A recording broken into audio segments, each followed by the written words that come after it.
بسم اللہ الرحمن الرحیم۔ السلام علیکم۔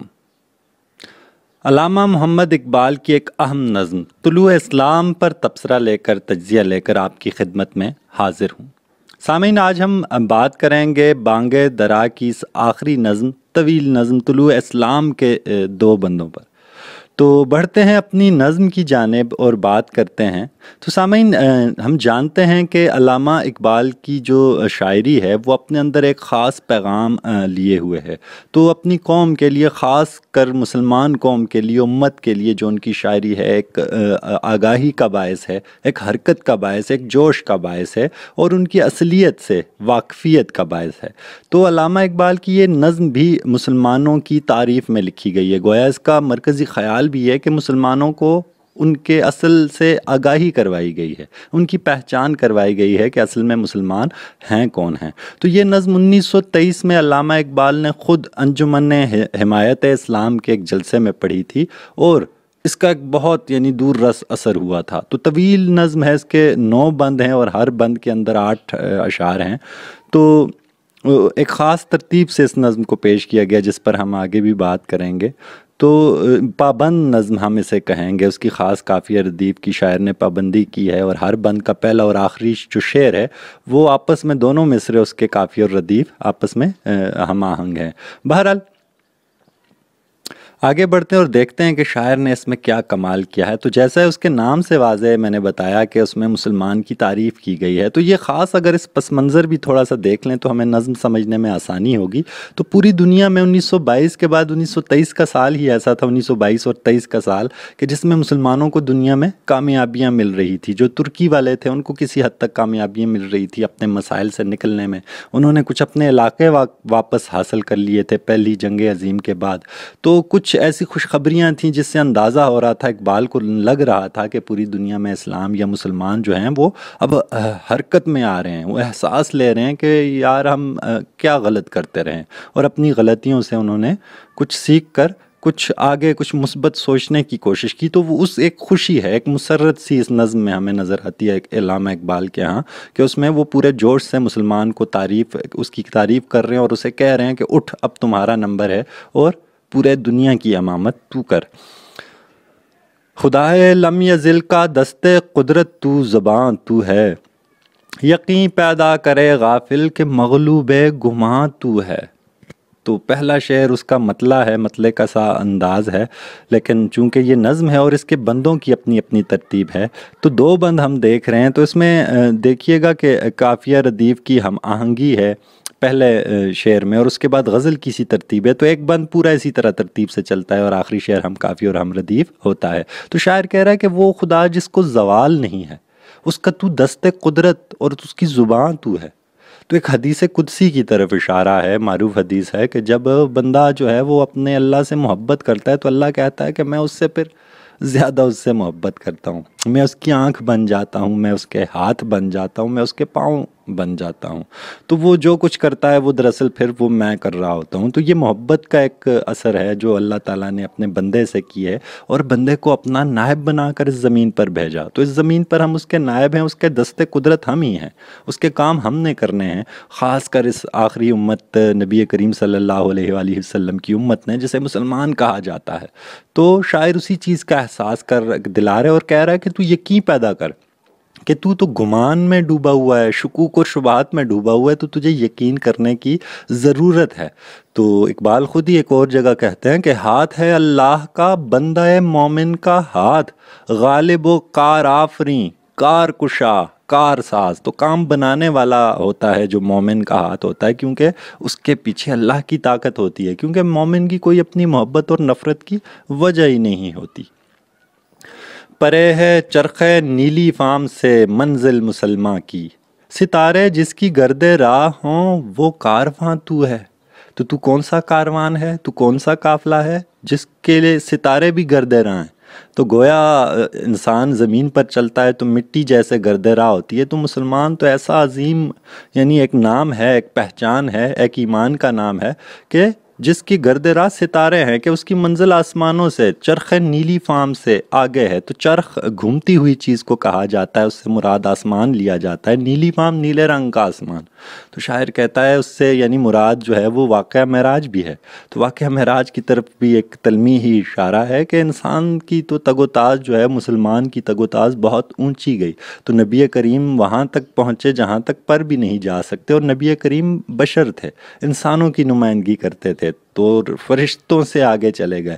تو یوں انسان اور خاص کر جو ایمان والے اور مسلمان ہیں ان کی منزل تو ستاروں سے بھی آگے ہے۔ تو شاعر احساس دلا رہا ہے کہ مسلمان تو کن خیالوں میں، کن خوابوں میں، کن گمانوں میں ڈوبا ہوا ہے، تو اپنے آپ کو پہچان، تمہاری منزل تو بہت اونچی ہے۔ یہ دنیا کی جو رونقیں ہیں یہ عارضی ہیں، اور تو ایسی دنیا کا شاہین ہے جسے لامکاں کہا جاتا ہے۔ مکاں فانی، مکیں آنی، ازل تیرا ابد تیرا، خدا کا آخری پیغام ہے تو، جاویداں تو ہے۔ تو جاویداں کہتے ہیں کہ جو ہمیشہ ہمیشہ باقی رہے۔ تو شاعر کہتے ہیں مکان فانی ہے، مکان نے ختم ہونا ہے، سپیس کوئی بھی جگہ ہے، کوئی بھی جگہ مقام ہے، اس نے ایک دن اپنی جگہ چھوڑ دینی ہے۔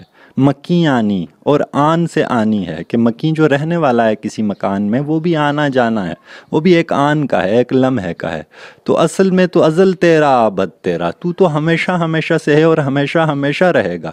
یہ مکان یعنی یہ دنیا اور دنیا والے عارضی ہیں، مگر تو ہمیشہ ہے۔ خدا کا آخری پیغام ہے تو آخری امت ہے، آخری نبی کی امت ہے۔ تو اللہ نے اپنا پیغام، اپنا دین تجھ پر مکمل کر دیا ہے۔ جاویداں تو ہے، اس لیے تو ختم نہیں ہو سکتا۔ پچھلی امتیں، پچھلی قومیں ختم ہو گئیں، لیکن تو ہمیشہ ہمیشہ کے لیے اور آخر میں بھی تو ہی جو ہے وہ سرفراز ہوگا اور جاویداں رہے گا۔ تو مسلمان کا یہ مقام ہے کہ اس کو اللہ تعالیٰ نے اپنے نبی کی نیابت بھی عطا کی، اس میں سے بھی حصہ عطا کیا، اور ہم نبی کے خلیفہ ہیں، ہم اللہ کے نائب ہیں اس زمین پر۔ تو شاعر اسی چیز کا احساس بڑی خوبی سے دلا رہے ہیں اس طلوع اسلام نظم میں، کہ جس میں گویا اسلام کا طلوع ہو رہا ہے، اور وہ لوگ اسلام والے پوری دنیا پر جو ہے وہ واپس آ رہے ہیں اپنے اصل کی طرف، اور اپنے ایمانی کمزوریوں کو دور کرنے کی کوشش کر رہے ہیں۔ ہنا بندے عروس لالا ہے خون جگر تیرا، تیری نسبت براہیمی ہے معمار جہاں تو ہے، معمار جہاں، جہان کا بنانے والا۔ تیری نسبت براہیمی حضرت ابراہیم سے ہے، جس نے خانہ کعبہ تعمیر کیا حضرت اسماعیل کے ساتھ مل کر۔ تو اللہ کے پیارے اور برگزیدہ نبی ہیں، اور ہم ملت ابراہیمی کہلاتے ہیں۔ تو اس سے تعلق رکھتا ہے، تیرا خون جگر ایسا پاک ہے جیسے، یعنی پھولوں کی دلہن یا عروس لالا کہا جاتا ہے۔ لالا ایک خاص پھول ہے خوبصورت، جس کا علامہ اقبال نے بہت تذکرہ کیا ہے۔ تو گویا پھولوں میں وہ دلہن اپنے جو جیسے حنا لے کر، اپنا رنگ لے کر بیٹھی ہے، تو تیرا جگر تو ایسا پاک ہے جیسے اس پاک پھول کا رنگ ہو۔ تو شاعر یعنی نسبت دے رہا ہے کہ تو بڑی نسبتوں والا انسان ہے۔ تو ایک شاعر جیسے کہتا ہے کہ بات تو نسبتوں کی ہے، ورنہ حجر اسود بھی ایک پتھر ہے۔ تو ورنہ تو حجر اسود بھی ایک پتھر ہے، لیکن نبی کریم صلی اللہ علیہ وآلہ وسلم نے اس کو بوسہ دیا اور اس کو مبارک کر دیا۔ تو ایسے ہی ہماری نسبت، ہماری امت کی نسبت بھی بہت خاص ہے نبی کریم کی بدولت۔ تیری فطرت امی ہے ممکنات زندگانی کی، جہاں کے جوہر مضمر کا گویا امتحان تو ہے۔ جہاں کے جوہر مضمر کے، اس دنیا میں کیا ایسا خاص جوہر خوبی تھا، کیا خوبی تھی، کیا چھپی ہوئی خوبی تھی، اور اس کا تو امتحان ہے کہ تو ثابت کرے گا۔ کیوں؟ تیری فطرت امی ہے ممکنات زندگانی کی، تجھ سے زندگانی کے، زندگی کے ممکنات وابستہ ہیں، تو کچھ بھی کر سکتا ہے۔ تو جیسے اقبال خود کہتے ہیں کہ یہ کائنات ابھی ناتمام ہے شاید، کہ آ رہی ہے دماں دم صدائے کن فیکن۔ تو اس شعر میں بھی یہ اشارہ ہے کہ انسان کو اللہ نے اپنا نائب بنایا، اپنا خلیفہ بنایا، اور انسان اس دنیا میں تبدیلی کر سکتا ہے۔ اس میں مثبت چاہے تو تبدیلی لا سکتا ہے، چاہے تو منفی تبدیلی لے آئے، اس کی آلودگی پیدا کر کے اور باقی معاملات خراب کر کے، اور چاہے تو فطرت کو مزید بہتر کرے، اور اس میں جو خوبی ہے اور جو اچھائی ہے انسان کی بھلائی کے لیے اور فطرت کی بھلائی کے لیے انسان کر سکتا ہے۔ تو ممکنات زندگانی انسان سے ہی ہیں۔ تو اس کا گویا امتحان ہے کہ اصل نے جو اللہ تعالیٰ نے انسان کو بنایا تھا اور فرشتوں کو کہا تھا کہ تم نہیں جانتے وہ جو میں جانتا ہوں، تو اللہ تعالیٰ نے کیا سوچ کر انسان کو بنایا تھا؟ وہ جو ایک خفیہ، ایک جوہر مضمر ہے، اس کا اب امتحان ہم نے دینا ہے اور ثابت کر کے دکھانا ہے کہ وہ جو فرشتے کہہ رہے تھے وہ واقعی ٹھیک نہیں تھے، اور انسان کچھ خاص اور کچھ بڑا کر کے دکھا سکتا ہے، اللہ کے لیے محبت کر سکتا ہے، اللہ کے لیے نفرت کر سکتا ہے، اور اللہ کی فطرت کو زندہ کر سکتا ہے، اس کو صحت مند رکھ سکتا ہے۔ تو شعر خوبی سے ایک مسلمان کو آگاہی دلائی گئی ہے۔ اگلے شعر میں یہی تسلسل دیکھیے کہ جہان آب و گل سے عالم جاوید کی خاطر، نبوت ساتھ جس کو لے گئی وہ ارمغاں تو ہے۔ جہان آب و گل سے عالم جاوید کی خاطر، عالم جاوید جو ہمیشہ ہمیشہ کا عالم ہے، جہان آب و گل ہماری دنیا، یہ مٹی اور پانی کی دنیا، اس سے اپنے ساتھ کسے لے گئی؟ نبوت کس کو ساتھ لے گئی؟ وہ تحفہ، وہ ارمغاں تو ہے، ارمغاں تحفے کو کہتے ہیں۔ تو گویا اپنے ساتھ یعنی ایک پہچان لے گئی، تو نبی اپنے ساتھ گیا، نبوت تو گئی لیکن ساتھ بشریت بھی تو گئی، ساتھ انسانیت بھی تو گئی۔ تو نبی بندے بھی تو تھے، انسان بھی تو تھے اللہ کے برگزیدہ، تو وہ ساتھ نبوت بھی گئی، لیکن اصل میں نبوت کی برکت سے نبی کریم اللہ کے قریب گئے، اللہ کے محبوب ہوئے، لیکن ساتھ انسانیت کو بھی شرف ملا۔ تو یوں انسان کی عظمت بھی وہ بلند ہو گئی کہ نبی کریم اپنے ساتھ اس برکت کو لے گئے جسے ہم انسان کے نام سے آج اپنے اوپر استعمال کرتے ہیں۔ اور اس کی ایک اور خوبی یہ ہے کہ وہاں پر نبی کریم نے واقعہ معراج میں بار بار اپنی امت کو یاد کیا۔ تو وہ جو تحفہ تھا وہ تو مسلمان ہی ہے، اس سے پہلے امتیں اللہ کے غیظ اور غضب کا شکار ہوئیں، لیکن یہ ایک مبارک امت اللہ تعالیٰ نے پیدا کی ہے جس کے ذمہ نبیوں کا کام لگا دیا گیا۔ تو بڑی خوبی سے شاعر نے شعر میں بھی اپنے اس تسلسل کا اظہار کیا جو وہ مسلمان سے امید رکھے ہوئے ہے، اس کے تعریف کر رہا ہے۔ آگے بڑھتے ہیں، آگے دیکھیے گا، یہ نکتہ سرگزشت ملت بیضا سے ہے پیدا کہ اقوام زمین ایشیا کا پاسباں تو ہے۔ تو ایشیا کی زمینوں میں بھی مسلمانوں کو یعنی وہ ایک دینے کی کوشش کی گئی۔ تو اس کا بھی قدیم حوالہ ہے، خاص طور پر قدیم قوموں سے حوالہ ہے کہ حضرت موسیٰ علیہ السلام کی جو قوم تھی ان سے، ان کے آباء و اجداد سے اللہ تعالیٰ نے وعدہ کیا ان کو ایک زمین دینے کا۔ تو بہرحال ان کو وہ پوری طرح چیزیں نصیب نہ ہو سکیں کیونکہ اللہ تعالیٰ کے احکامات کی تہ دل سے انہوں نے پیروی نہیں کی۔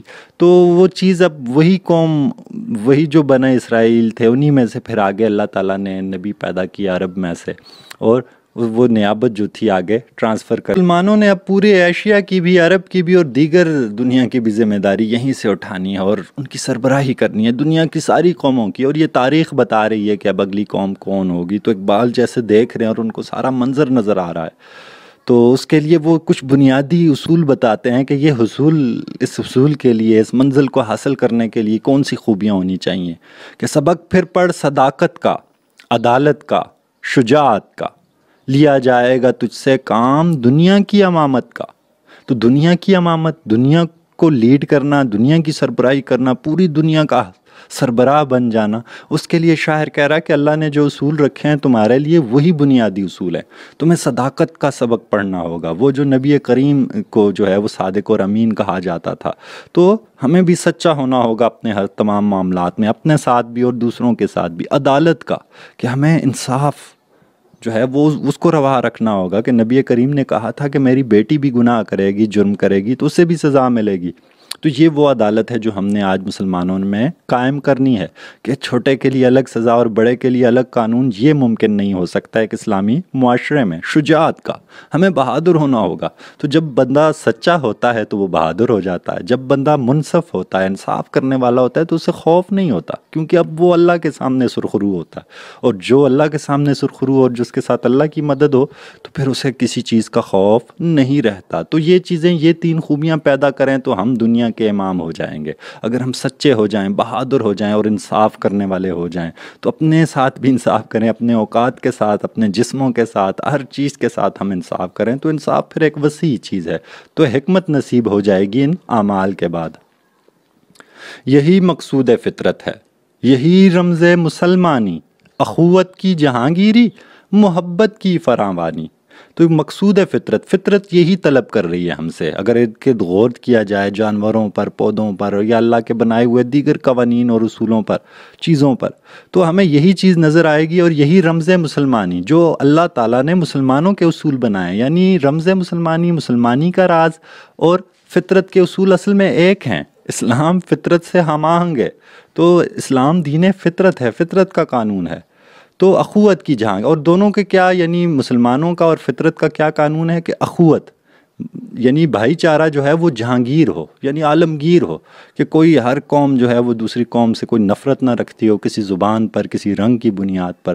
تو اخوت جو ہے وہ جہانگیر پوری دنیا پر پھیلی ہو، اور محبت فراواں ہو، محبت کی فراوانی ہو، ہر شخص محبت کرتا ہو ایک دوسرے سے، قومیں ایک دوسرے سے محبت کرتی ہوں، تو رنگ اور نسل سے وہ دور ہوں. تو یہی ایک وہ نقطہ ہے کہ جس پر اقبال نے بڑا زور دیا کہ ہمیں وہ اتحاد اور تنظیم کے ساتھ آگے چلنا ہے. تو یہی خیال آگے بھی چل رہا ہے کہ بتانے رنگ و خون کو توڑ کر ملت میں گم ہو جا، نہ تورانی رہے باقی، نہ ایرانی نہ افغانی. تو پوری دنیا کے گویا مسلمانوں سے مخاطب ہیں کہ یہ جو تو نے رنگ اور خون کے بت بنا لیے ہیں، تو ہم نئے زمانے کے لوگ ہیں، تو ہمارے بت بھی نئے ہیں. ہم نے اب پتھر کے بت نہیں بنائے، بلکہ ہم نے قوموں کو بت بنا لیا، دولت کو، شہرت کو، عورت کو بت بنا لیا ہے.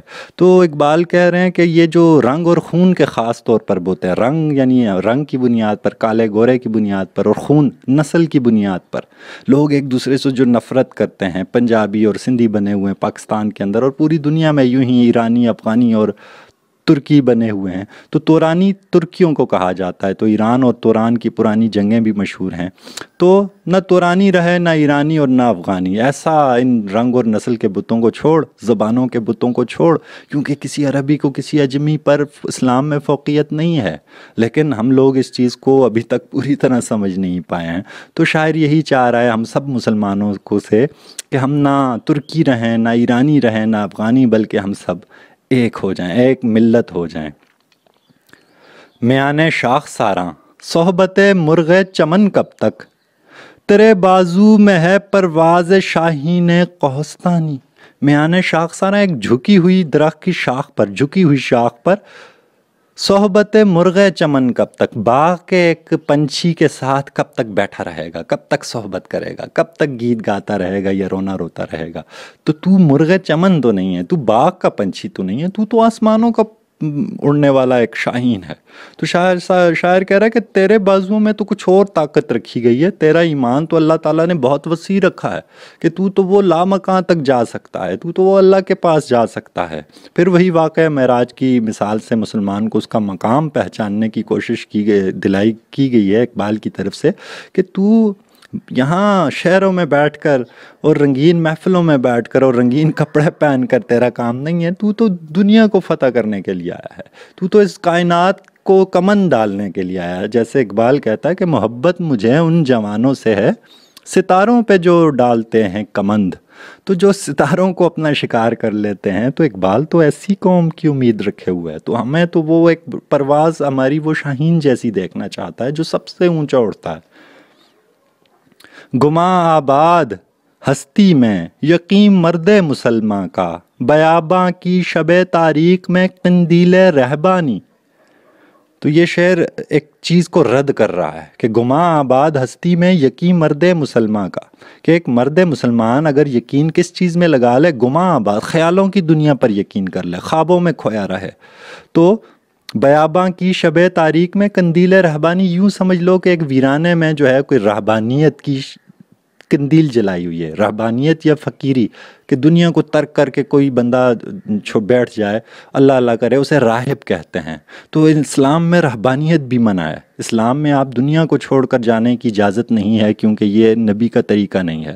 تو دنیا میں رہ کر اپنے تقویٰ کو جو ہے وہ استعمال کرنا ہے. تو شاعر کہہ رہا ہے اگر کوئی شخص ایسا سوچ رہا ہے کہ میں اس دنیا کا نہیں ہوں اور خیالوں میں اپنی دنیا الگ بسا لے، یا عملی طور پر دنیا چھوڑ کر کسی غار میں جا بیٹھے، تو وہ اسی مثال ہے کہ اس نے ایک قندیل جلا کر ایک ویرانے میں بیٹھ گیا ہے. تو اس کا حقیقت سے اور اصلیت سے ایسے شخص کا کوئی تعلق نہیں ہے. تو مسلمان ہمیشہ عملی ہوتا ہے، وہ پریکٹیکل ہوتا ہے، وہ جو ہے وہ اٹھ کر نکل جاتا ہے. جیسے اللہ کا حکم ہے قرآن میں کہ ہلکے ہو یا بوجھل اللہ کی راہ میں نکلو. تو مسلمان کو تو چین ہی نہیں ہے. تو اقبال بھی مسلمان سے وہی چیز چاہتے ہیں کہ وہ اس کو ہلچل مچا دے، اس کے اندر، اس میں جوش پیدا کر دے. مٹایا قیصر و کسریٰ کے استبداد کو کس نے، مٹایا قیصر و کسریٰ کے استبداد کو جس نے، وہ کیا تھا زور حیدر فقر بوزر، صدق سلمانی۔ تو تین معروف صحابہ کی طرف اشارہ کر کے بتایا، اسلام کی پہچان بتائی کہ تم تو وہ لوگ ہو کہ جنہوں نے قیصر و کسریٰ وقت کی سپر پاورز کو شکست دی۔ انہوں نے ایک طرف روم کو جا کر شکست دی، دوسری طرف ایران کو جا کر شکست دی۔ تو وہ کون تھے جنہوں نے ایسے ظالم اور جابر لوگوں کو اور اللہ کے سوا کسی اور کی پوجا کرنے والی قوموں کو شکست دی؟ وہ زور حیدر تھا، حضرت علی رضی اللہ تعالیٰ عنہ جیسے زور آور اور رعب والے کون تھے؟ صحابہ تھے یا اللہ کے بندے تھے خاص۔ فقر بوزر، اگر فقیری بھی تھی تو حضرت ابو ذر غفاری جیسی تھی، جن کے بارے نبی کریم صلی اللہ علیہ وسلم نے کہا تھا کہ اس دنیا میں ابو ذر سے زیادہ سچا کوئی نہیں ہے۔ صدق سلمانی، اور حضرت سلمان فارسی جیسی صداقت ہونی چاہیے، خلوص ہونا چاہیے کہ انہوں نے اللہ کی تلاش میں ایک دنیا پہلے سفر کی اور پھر آخر میں اللہ تعالیٰ نے ان کو ان کی سچائی اور ان کے خلوص کی برکت سے نبی کریم تک پہنچایا۔ تو مٹایا قیصر اور ظالموں کو ایسے لوگوں نے اٹھ کر ختم کیا تھا۔ وہ کوئی سپر پاورز نہیں تھے، ان کے پاس ٹینک یا جہاز نہیں تھے، تو ایک اللہ کی مدد تھی، ایک یقین تھا اور اللہ کا کام تھا۔ تو جیسے اللہ تعالیٰ نے پہلے اپنی قوم اور اپنے نبیوں کو جو ہے وہ اپنی مدد سے سرفراز کیا، جب تک وہ اللہ کے حکم کے تحت چلتی رہیں، تو اللہ نے ان کو بڑی بڑی قوتوں پر حاوی کر دیا اور غالب کر دیا۔ تو ان کے اندر ایمانوں میں قوت تھی، تو اقبال بھی چاہتا ہے کہ ہم وہ قوت دوبارہ پیدا کریں۔ ہوئے احرار ملت جادہ پیما کس تجمل سے، تماشائی شگاف در سے ہیں صدیوں کے زندانی، صدیوں کے قیدی۔ وہ قومیں جو صدیوں سے غلام ہیں، وہ تو اپنے بند کمروں کے درازوں سے دیکھ رہے ہیں، درزوں سے دیکھ رہے ہیں، ان شگافوں سے دیکھ رہے ہیں۔ کون؟ وہ جو غلام قومیں کس کو دیکھ رہے ہیں؟ ہوئے احرار ملت، ملت کے جو آزاد لوگ ہیں وہ کس انداز سے، کس شان سے چل رہے ہیں۔ اب وہ دنیا میں جہاں بھی ہوں، ان پر غیروں کی حکومت بھی ہوتے ہوئے بھی مسلمان کسی دوسرے کے تحت نہیں آ سکتے، یہ ممکن نہیں ہے، کیونکہ ان کا ایک پورا سسٹم اللہ کے ساتھ موجود ہے دین کے ذریعے۔ تو اس لیے انگریز یہاں حکومت کر کے گئے یا باقی ملکوں پر کسی کی دوسری قوم کی حکومت رہی مسلمان ملکوں پر، تو وہ زیادہ اثر نہیں ڈال سکے۔ اور آج تو ملت والے آزاد ہو رہے ہیں، اقبال کہہ رہا، تو وہ کس شان سے جا رہے ہیں پوری دنیا میں، ان کی ایک پہچان نظر آ رہی ہے اسلام والوں کی۔ اور آج اتنے سالوں بعد، 100 سالوں بعد مزید آپ دیکھیں تو آپ کو نظر آئے گا کہ اسلام اسی رونق کے ساتھ اور شان و شوکت کے ساتھ موجود ہے۔ بڑی بڑی سپر پاورز اس سے خوف کھاتی ہیں اور اس کو کسی نہ کسی طرح دھوکے سے مسلمانوں کو کمزور کرنے کی کوشش میں لگی رہتی ہیں۔ لیکن مسلمان کوئی دوسری قوم نہیں ہے، جیسے وہ اقبال خود کہتا ہے کہ جرمنوں سے یہ لوگ آگے نکل گئے۔ کون؟ ترکی لوگ۔ تو ایمان کی وجہ سے یہ لوگ آگے نکلے۔ تو باقی قومیں اب تماشا کر رہی ہیں کہ یہ کیسے ممکن ہو سکا، یہ کیسے جو ہے یہ سارا کچھ ہوا۔ جیسے میں نے جرمن اور ترک قوم کا حوالہ دیا کہ ثبات زندگی ایمان محکم سے ہے دنیا میں، کہ المانی سے بھی پائندہ تر نکلا ہے تورانی۔ کہ المانی سے زیادہ پائندہ اور کامیاب اور ہمیشہ رہنے والا کون ہے؟ تورانی یعنی ترکی ہے۔ تو جرمن کے پاس کیونکہ ایمان نہیں ہے، اس لیے وہ جرمن قوم بھی لڑاکا اور عقل مند قوم تھی، ترک بھی عقل مند اور لڑاکا قوم تھی۔ لیکن دونوں میں سے کون باقی رہے گا؟ ترک باقی رہیں گے، اقبال نے اس زمانے میں کہا۔ اور آج ہم دیکھتے ہیں تو آج ترکی کی صورتحال مختلف ہے، ہم اس کی یعنی طاقت یا یکجہتی جو ہے وہ جرمن سے بہت بڑھ کر ہے۔ تو اقبال کی دوربینی وہاں دیکھیے، اور آج جو درست ثابت ہو رہی ہے کہ جرمنوں سے زیادہ ترکوں کو فیور کر رہا ہے۔ اور اس کی وجہ کیا بتایا؟ کہ ان کے پاس ایمان کی قوت ہے جو جرمنوں کے پاس نہیں ہے۔ تو ثبات زندگی، زندگی میں ثبات یا قیام یا قائم رہنا، کون زندہ رہے گا؟ ایمان محکم سے ہے دنیا میں۔ تو ایمان محکم سے ثابت ہوتا ہے کہ قومیں زندہ رہتی ہیں۔ اور یہ ترکوں اور جرمنوں کے توازن نے، ان کے مقابلے میں، ان کے موازنے نے بتا دیا ہمیں کہ اصل میں یقین محکم سب کچھ ہے۔ اس دوسرے بند کا آخری شعر دیکھیں کہ جب اس انگارۂ خاکی میں ہوتا ہے یقین پیدا، تو کر لیتا ہے یہ بالو پرے روح الامی پیدا۔ انگارۂ خاکی، خاک کا انگارہ، خاک بھی ہے انسان مسلمان، لیکن اس کے اندر ایک چنگاری ہے۔ تو وہ چنگاری بڑی قیمتی ہے جسے ایمان کی چنگاری کہتے ہیں۔ تو جیسے میاں محمد بخش صاحب پنجابی کے شعر میں کہتے ہیں کہ جس دل اندر ہووے پائی ایک رتی چنگاری، اے قصہ بڑھ پامبڑ پڑدا نال ربیدی یاری۔ تو یہی چنگاری تو اللہ کی یاری، اللہ کی دوستی کے قابل بناتی ہے انسان کو۔ تو خاک جو ہے وہ اشرف المخلوق بن جاتا ہے جب یہ چنگاری ایمان کی روشن ہوتی ہے اور انسان اللہ تعالیٰ کی خاطر اپنا سب کچھ قربان کرنے کو تیار ہو جاتا ہے، اور اسے سب سے عزیز اللہ کی ذات ہوتی ہے۔ تو شاعر کہتا ہے جب انسان ایسا کرتا ہے، اپنی چنگاری کو بھڑکاتا ہے، تو اس کے اندر بالوں پر روح المی حضرت جبرائیل جیسے بالوں پر پیدا ہو جاتے ہیں اور اس کی اڑان لامکان تک ہو جاتی ہے۔ تو ایک پورا جوش اور مسرت اس نظم میں ہمیں نظر آیا۔ شان سے علامہ اقبال نے مسلمان کی شان بیان کی اور ہم سب کو احساس دلایا کہ ہم کون ہیں، ہم عام نہیں ہیں، ہم بہت خاص ہیں۔ توجہ صرف اپنی طرف کرنے کی ضرورت ہے، اقبال کے پیغام کے سمجھنے کی ضرورت ہے، تو اسلام کی انشاءاللہ پوری دنیا پر حکومت ہوگی، اور جو مسلمان مار کھا رہے ہیں اس سے بھی نجات ملے گی۔ یہی ہمارے پاس علامہ اقبال کا پیغام ہے۔ تو اپنا خیال رکھیے گا بہت بہت۔ اللہ حافظ۔